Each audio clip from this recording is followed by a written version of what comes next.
Welcome to America for Christ Ministries International Radio Broadcast. For more information, 770-885-3707. And now let's go into the message already in progress. Chers auditeurs et auditrices de l'émission Lieu d'espoir du ministère de America for Christ Ministries International, nous venons à vous ce matin dans le puissant nom de notre Seigneur Jésus-Christ. Nous bénissons donc la vie de chacun d'entre vous et nous rendons grâce à Dieu pour le progrès évident qui est donc dans votre vie et aussi dans le ministère que le Seigneur vous a confié, chacun d'entre vous donc dans ce monde où Dieu nous a appelés donc à ramener donc les âmes dans la bergerie. Nous bénissons le Seigneur également pour cette fête de Pâques, donc qui est donc la célébration donc de la victoire donc de notre Seigneur Jésus-Christ donc sur la mort et sur Satan et sur ces démons et sur tout ce que donc l'ennemi Satan a pu générer donc dans ce monde. Nous voulons rendre grâce à Dieu donc pour chacun d'entre vous pour cette célébration donc notre victorieux Seigneur, donc le Seigneur Jésus-Christ, et en même temps c'est notre victoire aussi que nous célébrons puisque nous sommes donc trouvés en lui justifiés donc par donc sa résurrection et aussi donc et par sa glorification. Nous voulons donc dire au Seigneur merci pour donc ce moment qu'il nous accorde donc de venir à vous avec la parole. Donc nous voulons donc dire merci à Dieu pour le progrès donc de cette œuvre noble que le Seigneur nous a confiée. Et aussi, vous qui nous écoutez des quatre coins du monde, nous voulons aussi donc vous dire merci donc pour votre écoute donc à ces émissions qui certainement qui vous font du bien, car la parole de Dieu donc elle fait toujours du bien donc à votre être. L'être tout entier, c'est-à-dire le corps, l'âme et l'esprit. Nous voulons donc ce matin dire merci aussi à Dieu pour nos différentes églises dans les différents pays du monde où nous sommes en train d'évoluer donc pas à pas par la direction du Saint-Esprit, où nous voyons également les âmes sauvées. C'est ça surtout le point culminant donc de la venue de Jésus-Christ au travers donc de la Vierge Marie. Et comme il est dit dans Genèse 3, verset 15, donc la postérité de la femme donc viendra t'écraser la tête, c'est-à-dire Jésus-Christ, et donc tu lui blesseras aussi les talons, c'est-à-dire par la mise donc à mort de Jésus-Christ sur la croix de Calvaire, et donc par sa résurrection donc le dimanche matin, c'est-à-dire donc le troisième jour, donc mon frère, ma soeur. Ce matin donc, toi qui es en ligne, toi qui m'écoutes des quatre coins du monde, paix et grâce soient donc sur ta vie. Si Jésus-Christ n'était pas ressuscité, notre foi donc serait vaine. Et vous voyez donc après donc la résurrection de Jésus-Christ très tôt le matin. Donc ces femmes donc se sont rendues donc qui sont des témoins oculaires. Donc et qui ont vu donc cette rencontre face à l'ange qui était assis en habit blanc sur la pierre qui avait été roulée. Et donc qui reconfortait donc ces femmes disant, je sais que vous recherchez Jésus-Christ, celui-là donc qui est ressuscité. Donc allez-y le rencontrer en Galilée, c'est là que vous le verrez. Toi qui es en ligne ce matin, donc vous voyez que la mort et la crucifixion de notre Seigneur Jésus-Christ, sa résurrection, donc nous a donné donc la porte ouverte, le voile a été déchiré et nous pouvons entrer librement maintenant donc dans le lieu très saint, dans la présence de Dieu, où que tu te trouves, dans ta voiture, dans ta maison, dans ta closette, où que tu te trouves, donc tu as une libre entrée spirituellement parlant, donc dans la présence de notre Seigneur donc Jésus-Christ. Ce matin donc vous voyez dans la Bible dans Jean 11. Et dans Jean 11, vous voyez donc une situation ici où que je vais essayer de commenter. Vous voyez ici dans Jean 11, la Bible dit qu'il y avait un homme donc qui était malade physiquement, malade dans son corps. La Bible n'a pas donc détaillé quel genre de maladie. Mais ce qui est sûr, nous savons ici que Lazare, cet homme, Lazare donc veut dire Éléazar. Lazare donc ce jeune homme qui avait donc un amour profond pour Jésus-Christ. Lazare donc est de Béthanie. Béthanie donc est donc à quelques kilomètres seulement donc de Jérusalem, la ville du roi. Jérusalem, la capitale du monde. Jérusalem, le centre du monde entier. Donc nous voyons ici que Lazare, ce jeune homme est malade. En même temps, Lazare est donc le frère donc de Marie et de Marthe. Ces deux sœurs donc qui avaient un amour vraiment fou pour Jésus-Christ. Toutes les fois que Jésus donc se rendait donc de Jérusalem à Béthanie, et donc Marthe, la sœur donc et Marie recevaient donc le Seigneur donc dans les maisons. La Bible dit donc lorsque donc Lazare est tombé malade, nous voyons ici que Marthe et Marie ils ont envoyé donc quelqu'un pour aller informer Jésus-Christ pour dire, il dit celui-là que tu aimes est malade. Il s'agit donc de Lazare. Jésus-Christ, lorsqu'il a entendu cette parole, la Bible dit qu'il est resté là où il était. Mon frère, ma soeur, toi qui m'écoutes attentivement, Dieu donc viendra toujours au bon moment dans ta vie. Dieu viendra toujours au bon moment donc pour te délivrer de ce que tu vis, de ce que tu traverses aujourd'hui. Je ne sais pas quelle est ta situation, mais voyez ici, lorsque Marthe et Marie ont envoyé donc dire à Jésus, il dit viens rapidement. Souvent nos prières ressemblent aussi à la prière de Marthe et Marie. Oh, notre frère est malade.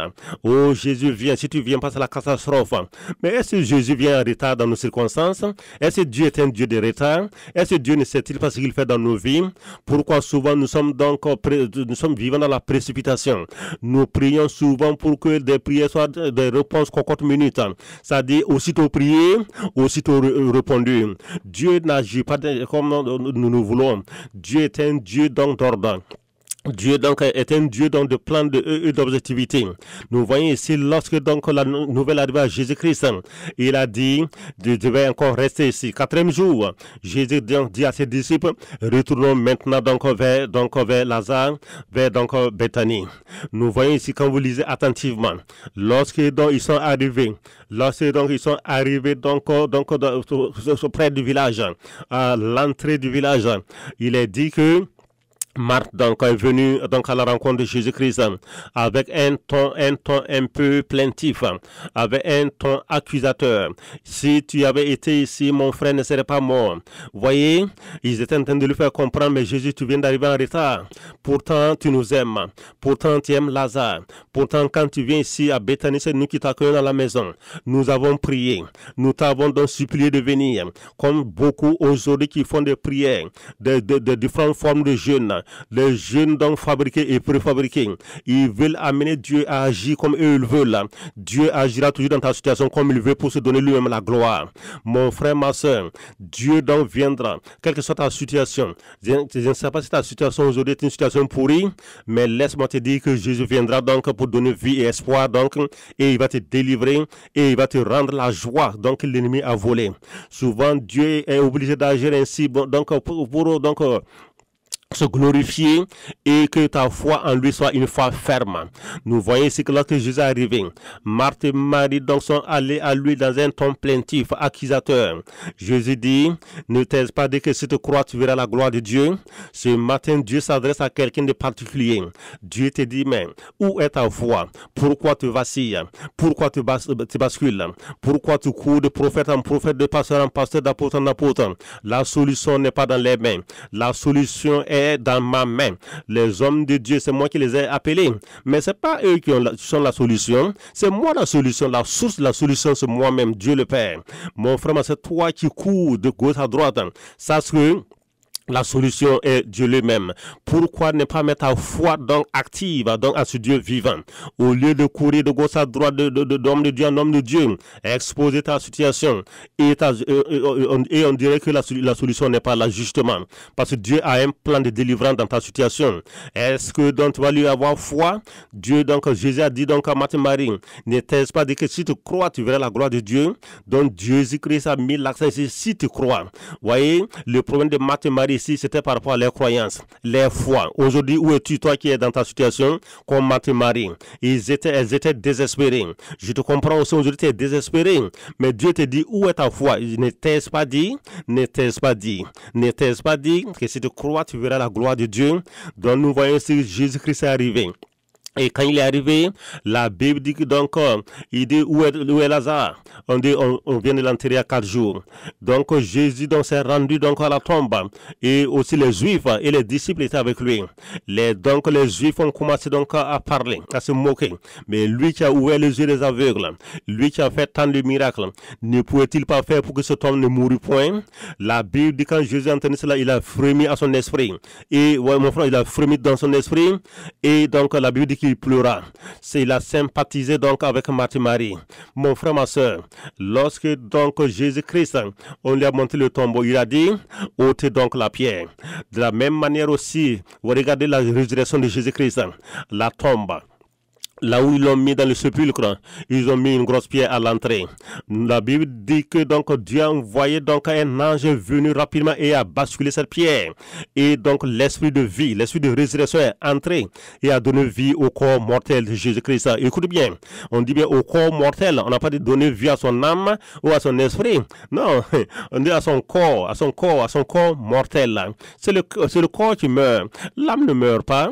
L'âme est éternelle. L'esprit est éternel. C'est le corps qui meurt. Lorsque le corps meurt, l'âme s'en va, l'âme donc quitte. Donc l'Esprit de Dieu est venu et il a donné vie. Donc au corps mortel de Christ et il est ressuscité. Mon frère, ma soeur, pendant les 3 jours, il est descendu donc dans les enfers, donc pour retirer donc la clé de la domination, la clé donc de la prospérité à tous égards. Voilà pourquoi aujourd'hui il a dit à Pierre, il dit, voici, je vous donne les clés du royaume. Ce que vous lirez sera lié, ce que vous délirez sera délié. Mon frère, ma soeur, toi qui m'écoutes aujourd'hui chrétien, Dieu donc par Christ qui est ressuscité t'a donné la clé de la domination. Mais pourquoi tu vis dans la misère? Pourquoi tu vis donc dans le dénuement? Tu vis comme un chrétien mendiant, dans un chrétien qui court de gauche à droite. Christ est ressuscité et il t'a restauré. Il a restauré ton identité. Il a restauré donc ta vie. Il a restauré donc de tout ce que l'ennemi Satan avait volé, tout ce que les élèques, dont les sauterelles ont volé. Dieu dit que Christ, par sa résurrection, donc il est ressorti vivant de la tombe avec la clé de la domination qui te remet. C'est à toi maintenant d'exercer ton autorité. Si tu restes maintenant malheureux, assis et tu n'exerces pas ta foi, ton malheur sera sur ta tête, parce que Dieu, le Père, a joué son rôle en amenant Christ dans le monde. Il est mort pour tes péchés, pour tes iniquités. Il est descendu 3 jours dans les enfers, reprendre les clés de la domination. Il est ressorti et il t'a remis ses clés chrétiennes. Mais pourquoi aujourd'hui n'exerce-t-il pas ton autorité? À partir d'aujourd'hui, trop c'est trop. Lève-toi maintenant et agis. Thanks for tuning in to America for Christ Ministries. If you would like to sow into this ministry, you may do so by check or money order made payable to America for Christ Ministries. P.O. Box 870-869, Stone Mountain, Georgia 30087. Or you may call them 770-885-3707. Also, you can donate via Cash App or Zelle. Thanks for tuning in to America for Christ Ministries International.